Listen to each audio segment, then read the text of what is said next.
যে কোনো competitive exam preparation video এবং জব নোটিফিকেশন দেখার জন্য সাবস্ক্রাইব করুন এফেক্টিভ লার্নিং চ্যানেলটি এবং পাশের বেল আইকনটির মধ্যে অল নোটিফিকেশন বাটনটি প্রেস করে রাখুন পরবর্তী নতুন ভিডিও সবার আগে দেখার জন্য। Today's subject is history, day 10। আজকের এই সেশনটা থেকে 30টারও বেশি কোয়েশ্চেনের অ্যান্সার তোমরা করতে পারবে। আজকের মেন ফোকাস টপিকগুলো যেমন Buland Darwaza, 9th sultan of Mamluk dynasty, Pallava dynasty related facts, Vikramshila university related facts, the shore temple, Clement Attlee এবং আরও অনেক বিষয়ই আজকের সেশনে আলোচনা করা হয়েছে। এটা 6000+ যে মোস্ট ইম্পর্ট্যান্ট কোয়েশ্চেন অ্যান্সারের সিরিজ সেটারই একটা পার্ট, যেটার মধ্যে অতি গুরুত্বপূর্ণ কোয়েশ্চেনের কালেকশন আছে এবং যে কোনো পরীক্ষাতেই কমনযোগ্য। আর অ্যাডিশনাল ফ্যাক্টসগুলো তোমাদের নোট মেকিংয়ের ক্ষেত্রে খুব বেশি গুরুত্বপূর্ণ ভূমিকা পালন করবে। তো চলো প্রথম প্রশ্ন দেখে নিই। Who was the founder of Vikramashila university? Vikramashila বিশ্ববিদ্যালয় এর প্রতিষ্ঠাতা কে? তো উত্তর হয়ে যাবে অপশন নাম্বার সি, ধর্মপাল। এই ধর্মপালের শাসনকালের সময়টা আমি এখানে উল্লেখ করে দিলাম, 783 থেকে 820 এডি এর মধ্যে রাজত্ব করেছিলেন ধর্মপাল বাংলাতে। ধর্মপাল তো বিক্রমশিলা বিশ্ববিদ্যালয় প্রতিষ্ঠা করেছিলেন ঠিকই, কিন্তু এটা ধ্বংস কার দ্বারা হয়েছিল সেটাও পরীক্ষাতে জিজ্ঞাসা করা হয়। তো এটা মনে রাখবে যে বিক্রমশিলা বিশ্ববিদ্যালয়টা destroyed by the force of Mohammad bin Bakhtiyar Khalji. কত খ্রিস্টাব্দে? অ্যারাউন্ড 1193 এডি। অ্যাডিশনাল ফ্যাক্টস হিসেবে তোমরা মনে রাখবে যে এই ধর্মপাল হচ্ছেন second ruler of the Pala dynasty, আর এই ধর্মপাল হচ্ছেন সন অফ গোপাল। তোমরা তো জানোই গোপালকে, গোপাল হচ্ছেন পাল ডাইনেস্টির প্রতিষ্ঠাতা, ফাউন্ডার অফ পাল ডাইনেস্টি। আর অপশন নাম্বার এতে যে বিজয় সেন রয়েছে, এনার সম্পর্কে বলতে গেলে এনার শাসনকালের সময় হচ্ছে 1098 থেকে 1160 এডির মধ্যে এই বিজয় সেন শাসন করতেন। ইনি obviously ruler of Sen dynasty. আর বিজয় সেন হচ্ছেন son of Hemanta Sen. Option number বিতে যে অতীশ দেওয়া আছে, তা অতীশ সম্পর্কে বলতে গেলে এনার সম্পূর্ণ নাম অতীশ দীপাঙ্কর শ্রীজ্ঞান। ইনি ছিলেন একজন Bengali Buddhist religious leader. Option number ডিতে বল্লাল সেন সম্পর্কে কিছু জেনে নেই তথ্য। এনার শাসনকাল ছিল 1160 টু 1179 এডি, 1160 থেকে 1179 খ্রিস্টাব্দ পর্যন্ত। ইনি ছিলেন 4th ruler of Sen dynasty. আর বল্লাল সেন হচ্ছেন যে অপশন নাম্বার এতে যে বিজয় সেন দেওয়া রয়েছে, এই বিজয় সেনের পুত্র। আর সেন ডাইনেস্টি প্রসঙ্গে তোমরা মনে রাখবে যে সেন ডাইনেস্টির ফাউন্ডার হচ্ছেন সামান্তা সেন। চলো পরের প্রশ্ন চলে এসছে। When India goat independence, who was the prime minister of England? ভারতের স্বাধীনতা লাভের সময় ইংল্যান্ডের প্রধানমন্ত্রী কে ছিলেন? তো অপশন নাম্বার ডিতে যে ক্লিমেন্ট এটলি রয়েছেন, এটা হয়ে যাবে সঠিক উত্তর। তো ইন্ডিপেন্ডেন্সের সময় প্রাইম মিনিস্টারের কথা আমরা জানলাম। আর এই ইন্ডিয়ান ইন্ডিপেন্ডেন্সের সময় বিভিন্ন রকমভাবে পরীক্ষায় প্রশ্ন এসে থাকে। এটাতে যেমন যে ইংল্যান্ডের প্রাইম মিনিস্টার কে ছিলেন, অনেক সময় জিজ্ঞাসা করতে পারে যে ইন্ডিয়ান ইন্ডিপেন্ডেন্সের সময় এম্পারার অফ ইন্ডিয়া কে ছিলেন? তো তার উত্তর হয়ে যাবে at the time of Indian independence emperor of India was George VI until 15th of August, obviously 1947। 1947 15ই আগস্ট পর্যন্ত জর্জ ষষ্ঠ ইনি ছিলেন এম্পারার অফ ইন্ডিয়া। এবং ভাইসরয় কে ছিলেন, এটা পরীক্ষায় ফ্রিকোয়েন্টলি আস্ক কোয়েশ্চেন। এম্পারার যেমন একটু কম জিজ্ঞাসা করা হয় পরীক্ষাতে, কিন্তু ভাইসরয়টা ফ্রিকোয়েন্টলি আস্ক। তো অ্যান্সার হয়ে যাবে Mount Batten. Lord Mountbatten was the Viceroy of India at the time of Indian independence।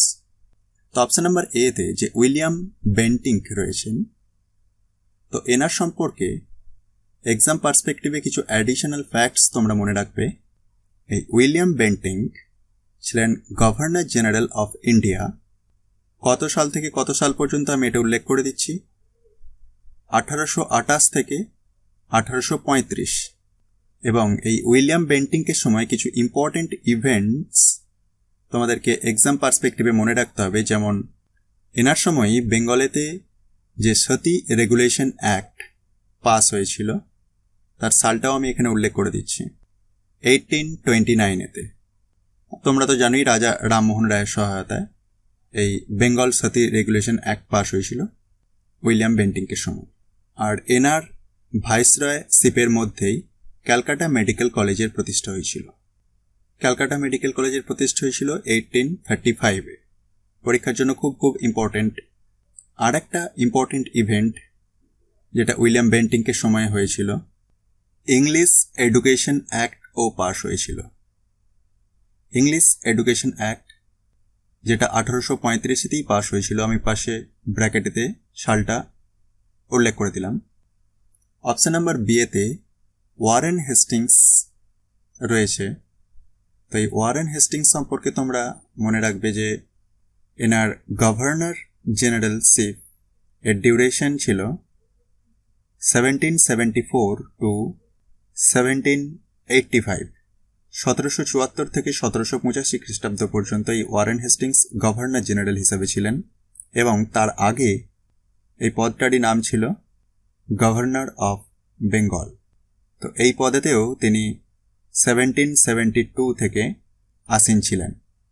আর একটা ইম্পর্টেন্ট তথ্য তোমরা মনে রাখবে, এনার সময়ে একটা ইম্পর্টেন্ট ইভেন্ট বলতে গেলে ইনি উইলিয়াম জোন্সকে সাপোর্ট করেছিলেন।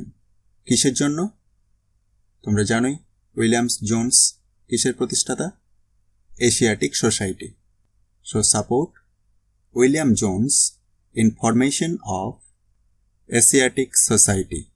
আর এই এশিয়াটিক সোসাইটি কত খ্রিস্টাব্দে প্রতিষ্ঠা হয়েছিল সেটাও পরীক্ষায় জিজ্ঞাসা করা হয়, সালটা মনে রাখবে 1785। চলো পরের প্রশ্ন দেখে নেব। The Pallava dynasty had their capital at dash. Pallava রাজবংশের রাজধানী ছিল ড্যাশ। তো অপশন নাম্বার এতে যে কাঞ্চিপুরম অপশনটা রয়েছে এটা হয়ে যাবে সঠিক উত্তর।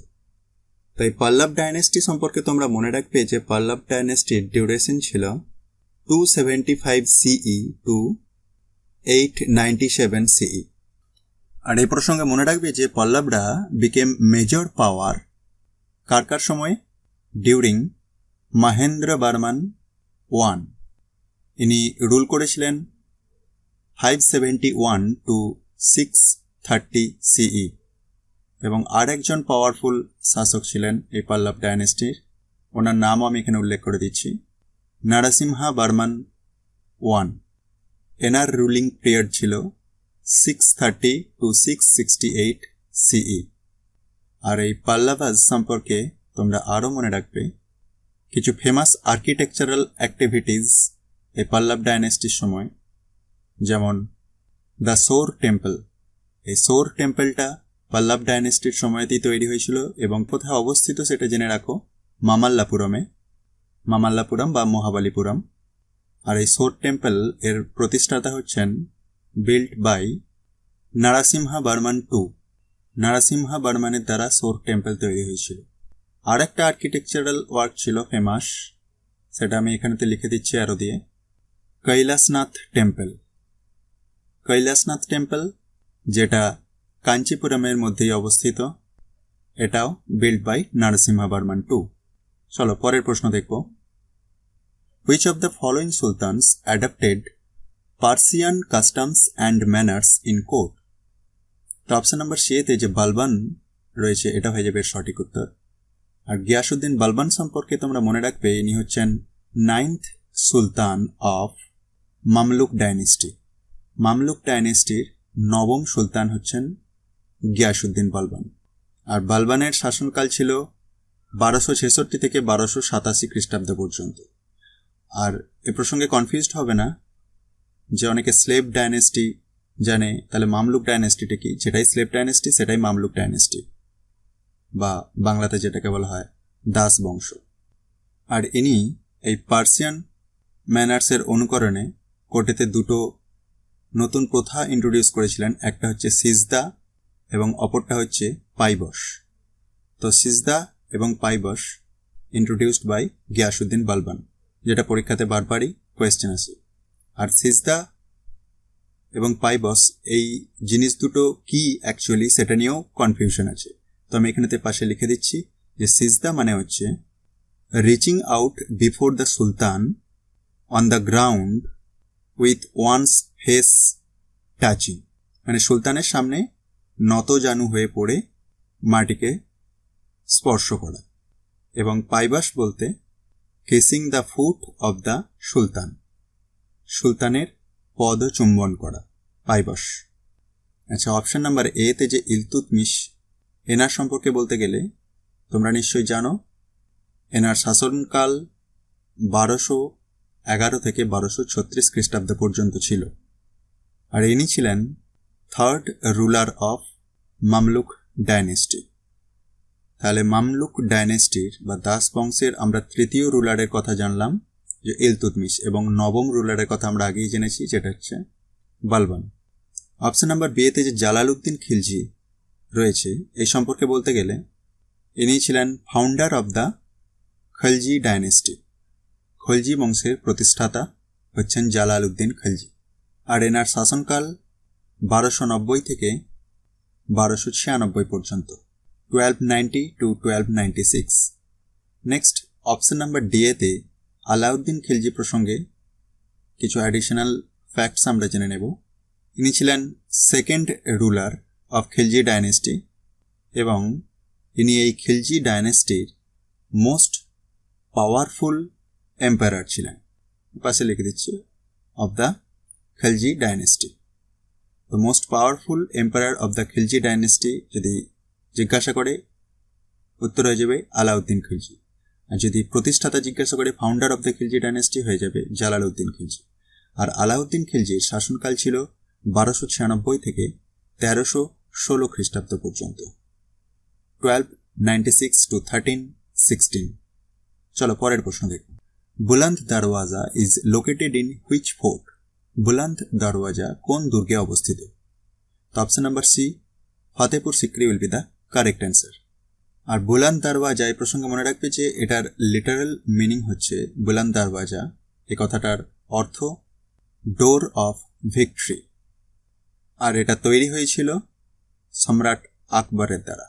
আর নামটা থেকেই বুঝতে পারছো, মানে ডোর অফ ভিক্টরি, এটা থেকেই বুঝতে পারছো যে কিছু যুদ্ধে জয়লাভ করেছিল সেই স্মৃতির উদ্দেশ্যে নিশ্চয়ই তৈরি করেছিল, সেটাও আমি উল্লেখ করে দেব।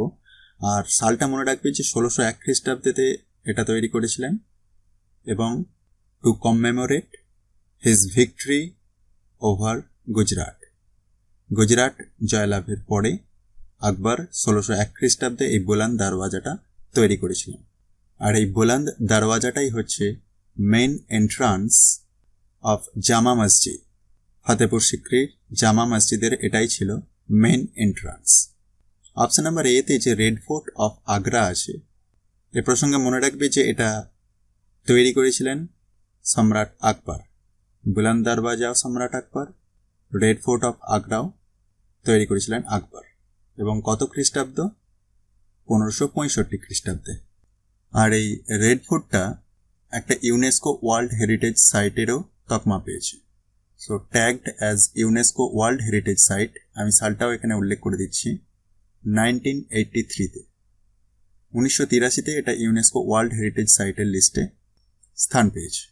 আচ্ছা, অপশন নাম্বার বি তে যে রেড ফোর্ট অফ দিল্লি রয়েছে এই সম্পর্কে মনে রাখবে তোমরা এই রেড ফোর্ট অফ আগ্রা এবং রেড ফোর্ট অফ দিল্লি এই দুটো গুলিয়ে ফেলবে না, দুটো আলাদা।